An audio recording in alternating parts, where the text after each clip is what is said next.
Assalamualaikum warahmatullahi wabarakatuh. Kembali lagi di channel ASVR Official.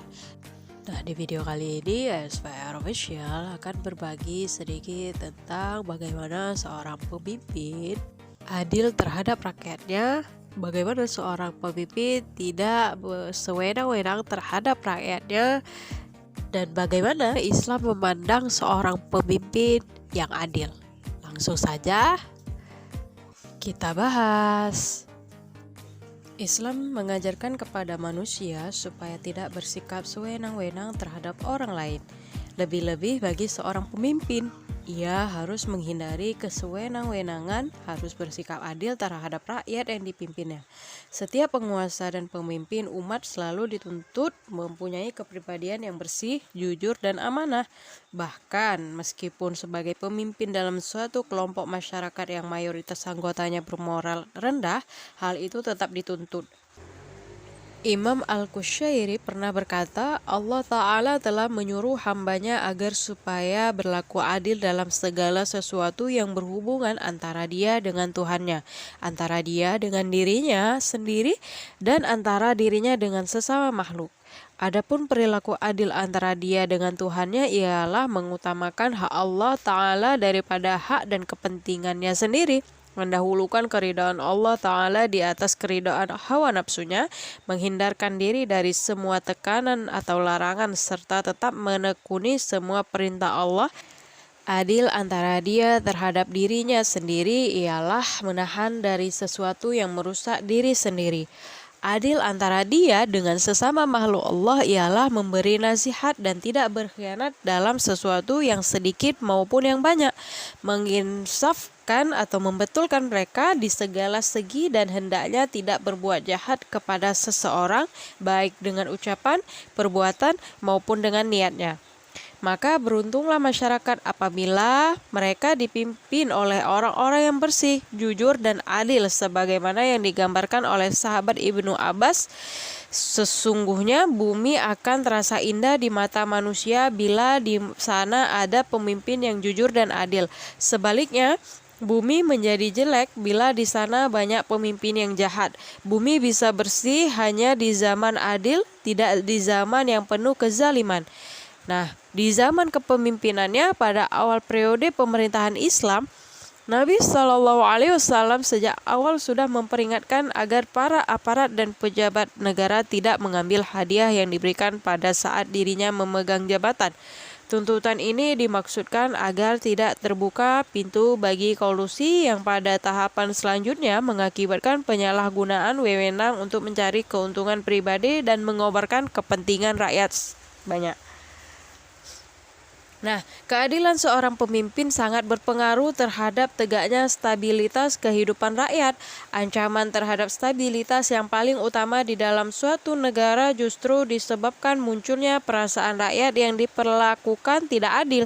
Lebih-lebih bila rasa tidak adil itu sudah makin mengendap dalam batin rakyat, maka dikhawatirkan sewaktu-waktu bisa berkobar menjadi prahara nasional yang ditandai dengan maraknya unjuk rasa, munculnya kekerasan, kerusuhan, dan perbuatan makar. Nah, karena itu menjadi stabilitas yang sesungguhnya adalah dengan menegakkan keadilan yang sebenar-benarnya. Ini karena yang didambakan oleh rakyat dari generasi ke generasi adalah terwujudnya keadilan yang memberikan perasaan tenteram, aman, dan selamat. Dengan terwujudnya rasa adil akan membuat rakyat merasa tenang, damai, dan sejahtera meski hidup mereka tidak berlimpah harta. Sungguh keadilan adalah kunci untuk hidup dengan tenang di dunia. Di negara yang tidak kaya sekalipun, kalau rakyatnya merasa diperlakukan secara adil, maka kehidupan akan terasa aman, tentram, dan sejahtera lahir dan batin. Itulah sebabnya Rasulullah SAW senantiasa mendidik para sahabatnya untuk berlaku adil dalam menjalankan amanat yang diembannya, sehingga begitu seorang sahabat diserahi suatu jabatan, ia akan menjadi pemimpin yang adil. Di dalam Islam amat kaya dengan ajaran tentang keadilan. Karena itu, umat Islam sangat sensitif terhadap perlakuan yang tidak adil. Dalam pandangan Islam, nilai-nilai kemanusiaan wajib dijunjung tinggi dan keadilan harus disebarluaskan. Para sahabat Nabi yang memegang jabatan kekhilafahan juga dikenal sebagai khalifah-khalifah yang bersih, jujur, dan adil, serta tidak menyalahgunakan wewenang untuk kepentingan pribadi, keluarga, ataupun golongannya. Sampai-sampai Abu Bakar As-Siddiq ketika sudah menjadi khalifah tetap mencari nafkah bagi keluarganya. Pada suatu hari, para sahabat mendapatinya sedang berada di pasar untuk urusan keluarganya, sehingga Abu Bakar ditegurnya, "Wahai Khalifah Rasulullah, kembalilah kepada urusan kaum muslimin." Abu Bakar berkata, "Aku akan berdosa kalau aku menyia-nyiakan keluargaku. Dari mana aku harus menghidupi mereka?" Sejak itu diputuskan agar Abu Bakar dan keluarganya diberi jaminan kehidupan yang diambilnya dari kas negara atau Baitul Mal. Hal dimaksudkan agar beliau bisa berkonsentrasi penuh pada urusan umat. Begitu pula yang dilakukan oleh Khalifah Umar bin Khattab radhiyallahu anhu, karena hati-hatinya sampai-sampai Khalifah kedua ini menceraikan seorang istrinya yang amat ia cintai. Begitu dirinya dipilih untuk memegang jabatan khalifah, hal itu dilakukannya lantaran khawatir kecintaannya pada istrinya bisa menundukkan hatinya untuk melakukan tindakan yang tidak jujur dan adil. Baru setelah Allah memberi kekuatan, Khalifah Umar mengirimkan utusan untuk meminang istrinya kembali. Tetapi sayang, utusan itu hanya bisa mendapati namanya saja. Bekas istrinya itu telah meninggal dunia. Dalam Islam, kewajiban menegakkan kebenaran dan keadilan tidak dapat ditawar-tawar karena merupakan perintah Allah dan menjadi sendi pokok tegaknya ketertiban masyarakat. Terdapat banyak ayat Al-Quran dan hadis yang menyuruh manusia berbuat dan bertindak adil dan mengajarkan bahwa keadilan, kejujuran, dan kebenaran merupakan prinsip-prinsip moralitas yang harus dipegang teguh. Sebaliknya, Islam sangat mengecam orang-orang yang zalim dan menentang setiap bentuk penindasan oleh manusia terhadap manusia.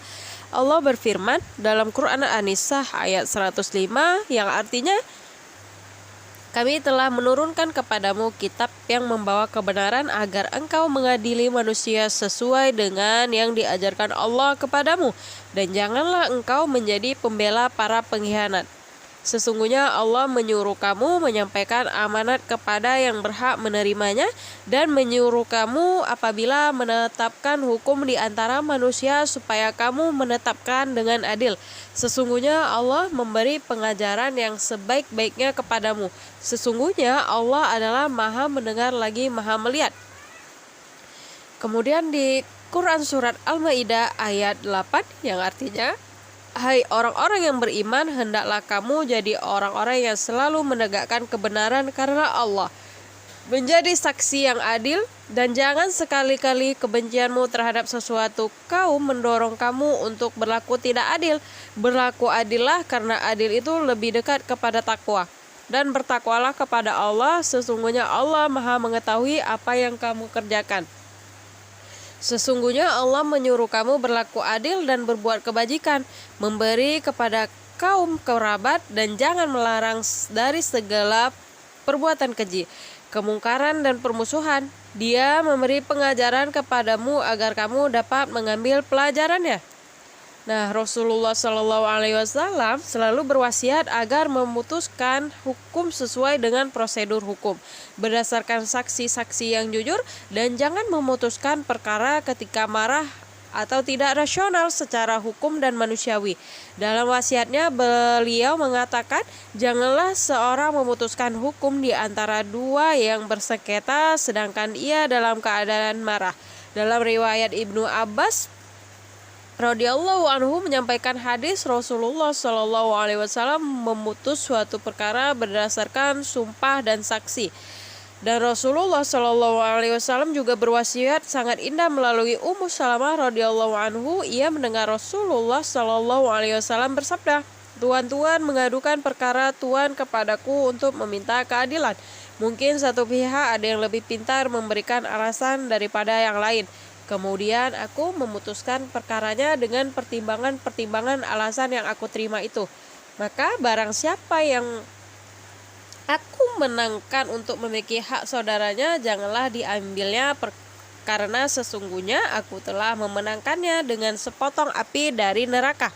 Artinya, hukum diputuskan berdasarkan lahiriah hukum. Bisa jadi substansi hukum dipercundangi karena faktor kepandaian seseorang dalam mengelola fakta.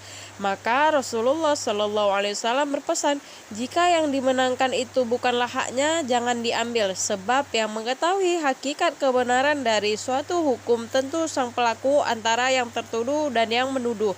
Disinilah butuh keadilan seorang hakim meneliti berkas-berkas yang masuk.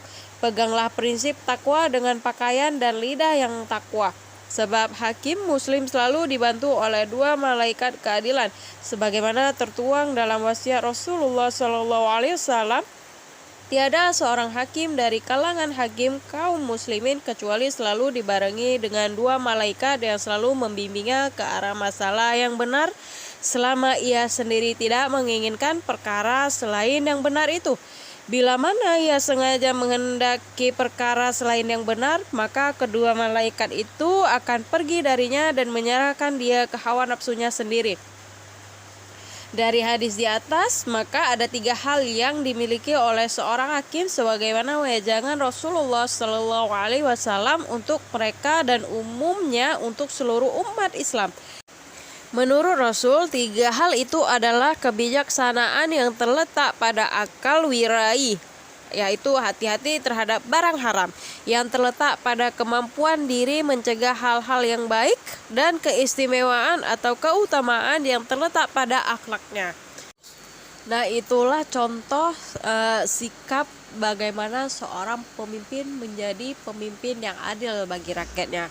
Nah, seorang pemimpin itu harus memiliki kepribadian yang bersih, jujur, dan amanah. Bahkan meskipun sebagai pemimpin dalam suatu kelompok masyarakat yang mayoritas anggotanya bermoral rendah, hal ini pun tetap dituntut. Nah, maka beruntunglah masyarakat apabila mereka dipimpin oleh orang-orang yang bersih, jujur, dan adil. Namun sebaliknya, jika keadilan seorang pemimpin sangat berpengaruh terhadap tegaknya stabilitas kehidupan rakyat, ancaman terhadap stabilitas yang paling utama di dalam suatu negara justru disebabkan munculnya perasaan rakyat yang diperlakukan tidak adil. Jadi, ketika ada pemerintah atau pemimpin yang tidak adil, maka akan menyebabkan munculnya perasaan rakyat yang diperlakukan, maksudnya rakyat akan merasa bahwa diperlakukan tidak adil, maka akan dikhawatirkan sewaktu-waktu itu bisa akan menjadi suatu prahara nasional bagi suatu negara atau suatu daerah yang dipimpin oleh pemimpin yang tidak adil. Akan muncul maraknya unjuk rasa, terus muncullah kekerasan, kerusuhan, dan perbuatan makar lainnya. Jadi ketika seorang pemimpin itu tidak bisa berlaku adil, maka akan timbul kerusakan-kerusakan pada negeri tersebut. Jadi alangkah beruntungnya jika kita memiliki pemimpin yang bisa bersikap adil, jujur, dan amanah. Cukup sampai di sini pembahasan kita pada hari ini. Lebih dan kurang ASVR Official mohon maaf. Assalamualaikum warahmatullahi wabarakatuh.